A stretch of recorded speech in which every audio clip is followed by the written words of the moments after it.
Anyone have a question for any of the speakers you've heard this morning?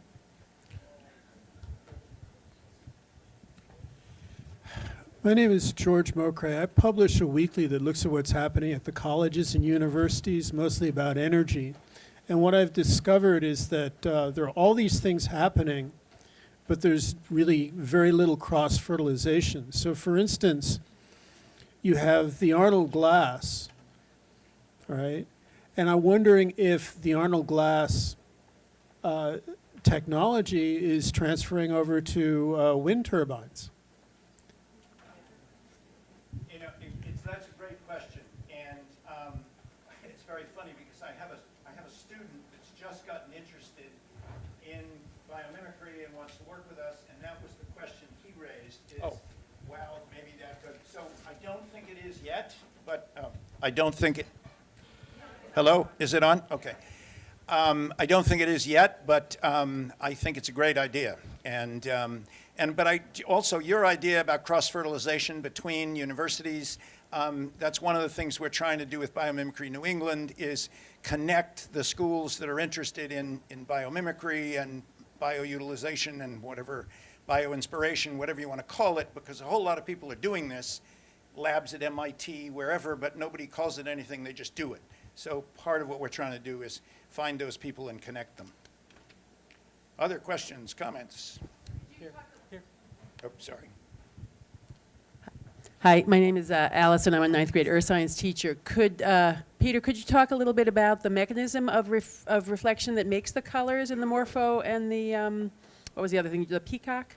Yeah, so we're talking about structural color, and it's basically a structure of surfaces that reflects the light. And if you look at them with SEM, a scanning electron microscope, I mean, they are incredibly complex. But it's basically a surface that is reflecting just that light only. Everything else coming in, it's reflecting that. You said that the colors don't fade. Hold on. Structural color does not fade. Is that true forever, or is it while the organism is alive? That's a very good point. And my guess would be, I would guess while the organism is alive. So then the organism is doing work to maintain the structure. But I'm talking out of school here because I don't know the honest answer to that. That would be my guess because I don't know what happens to peacock feathers once the peacock dies. I mean, I guess the feathers, they're still colorful. Yeah, so, okay, then maybe it does. I retract that statement. It does last. Witness the peacock. All right. And actually the morpho butterfly. There's a whole bunch of morpho butterflies that are very much not alive that are still pretty colorful. Questions for these guys? Yep. I have a question for Alyssa. Yes. So I recently have been doing a lot of interviewing with conservation companies that do ecological restoration. And one of the problems I'm finding is that a lot of them are using some type of herbicide in order to deal with invasive species. And I'm wondering if you're finding, and they're using it in coastal areas too, so I'm wondering if you're finding it in the mud or in the water around the eelgrass and how that's affecting things. No, we are not.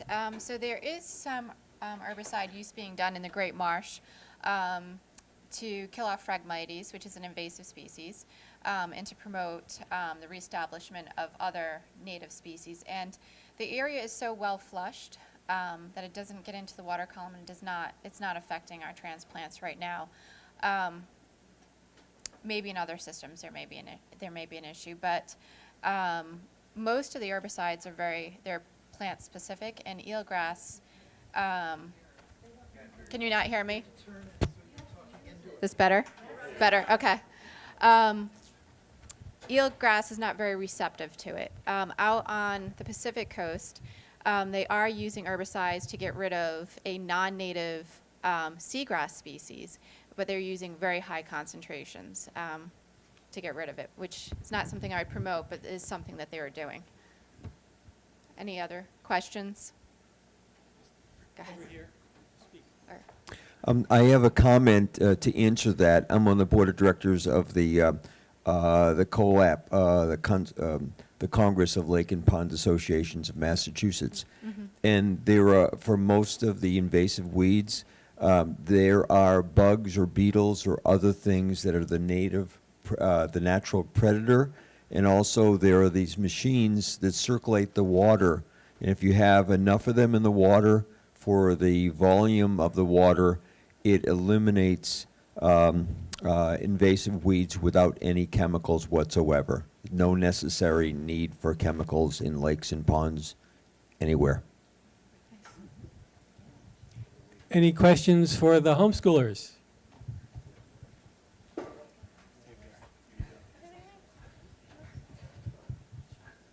Question for the homeschoolers. Why do you think President Obama did not designate the monument? Do you want to answer this one, Lynus? Most likely, it's probably because of the moneyed interests. Oh. Hello, hello. Oh, yeah. Most likely because of just the industry and the moneyed interests, because there's so much money that goes into the commercial fishing industries. But there could be even more money going into them if there were more fish. So we're wondering, where's the economic balance here? So. Hello, I'm Jane Hines-Fry. I'm with the Museum Institute for Teaching Science, and I have a question for our homeschoolers as well. What direction are you guys headed next now that you've done this very cool project?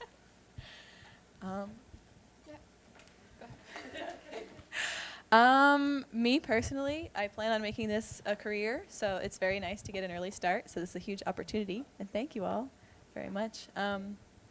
Definitely want to go into marine ecology and sort of that sort of thing. I don't know. I am still trying to decide what I'm interested in, so I'll just... Hurry up, Lynus, hurry up. One thing I think about is that they now have some depth.